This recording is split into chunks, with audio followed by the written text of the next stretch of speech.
আমরা ক্লাসে ঢুকবো, 10:30টায় ক্লাস ছিল, বারান্দায় ছিলাম। আকস্মিকভাবে কোনো কিছু বুঝে ওঠার আগে বজ্রপাত পড়লো। এটা একটা মানে ভয়ানক সুন্দর দৃশ্যের একটা অবতারণা হয়। এটার আগে কোনো দিন এই এক্সপিরিয়েন্স গ্যাদার করিনি, আজকে প্রথমবার মতো দেখলাম। এবং প্রত্যেকেই দারুণভাবে আতঙ্কিত হয়েছিল এবং প্রত্যেকেই ভাবছিল যে আমার যার যার মাথার উপর পড়লো এবং সবাই মাটিতে বসে পড়ছিল আর কি। মাস্টার্স ভাইবা পরীক্ষাতে এখানে দাঁড়িয়েছিলাম, দেখি হঠাৎ বিকট শব্দ, তারপর মানে আগুনের গোলার মতো একবারে গাছের উপর পড়ে গাছ মানে দুই ভাগ হয়ে গেল।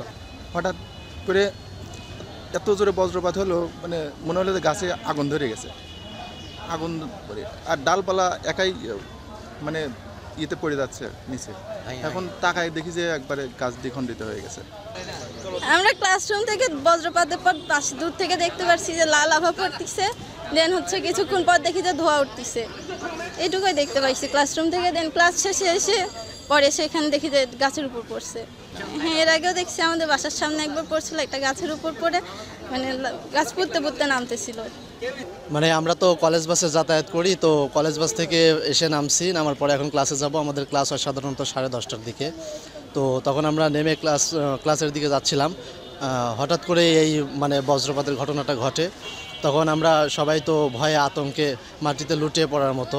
এবং পরক্ষণে এই ঘটনাটা ঘটছে প্রায় 9:55 থেকে 10:05-এর মধ্যে, কোনো একটা স্পেসিফিক টাইমে ঘটনাটা ঘটছে। ঘটার পরে আমরা সবাই লক্ষ্য করি যে এখানে এই গাছে বজ্রপাতের ঘটনাটা ঘটছে। এখন পরবর্তীতে চিন্তা করি যে এরকম এক্সপিরিয়েন্স আসলে আমার জীবনে প্রথম, এর আগে কখনো এটা দেখা হয়নি।